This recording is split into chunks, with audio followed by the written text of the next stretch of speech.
So in thinking about the lack of word solving right now is what it sounds like. Which strategies do you think they are using? They're using the initial sound, like Erin said. They're looking at that first letter, and whatever word could fit that sound. So not the meaning, not the syntax if it makes sense, just the first sound. That's their strategy. And what else? Okay, so let's say Ibn, right? Ibn Karim. He went back and he's like, let's say it's frog, right? He's going fish, and he goes on reading. Go back, you said fish. Oh, frog. Okay, read that again. So he knew what to do easily, but I had to stop him.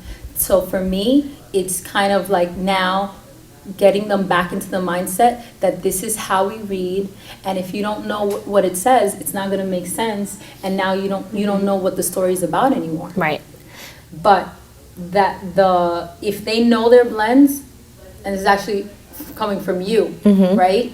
That we're talking about those initial sounds. If they're tight on those blends and those vowel patterns, then they're gonna be less likely to kind of sit there and try to figure out, well, what's FR? What's the FR? They should know that. So it's not even taking away. And so if they recognize the stories about frogs, and now that you've taken care of that. So that's what I want to do prior to doing the guided reading.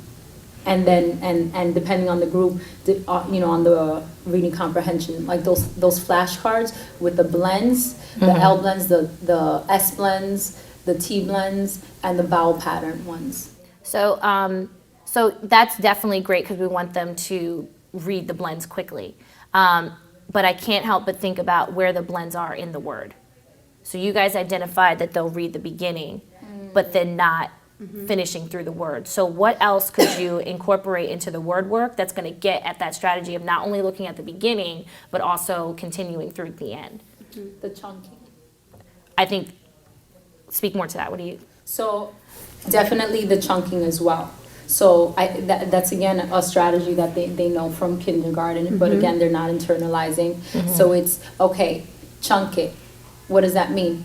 The beginning sounds, break it down. Second part, break it down, put it together. Right.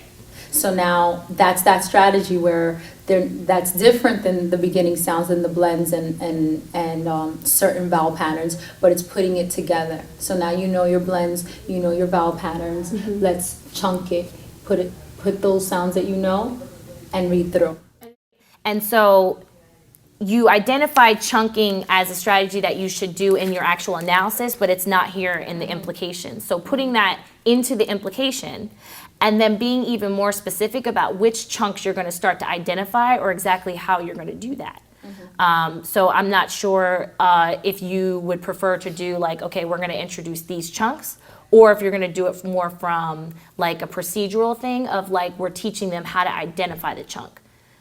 Do you know what I mean by that, by as far as the procedural part of it? I haven't really done chunking, to be honest.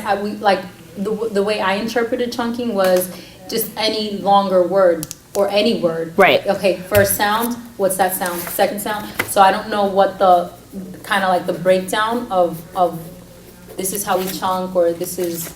So if we have this word here, wonderful, right? So you teach them to look for the vowels. Oh.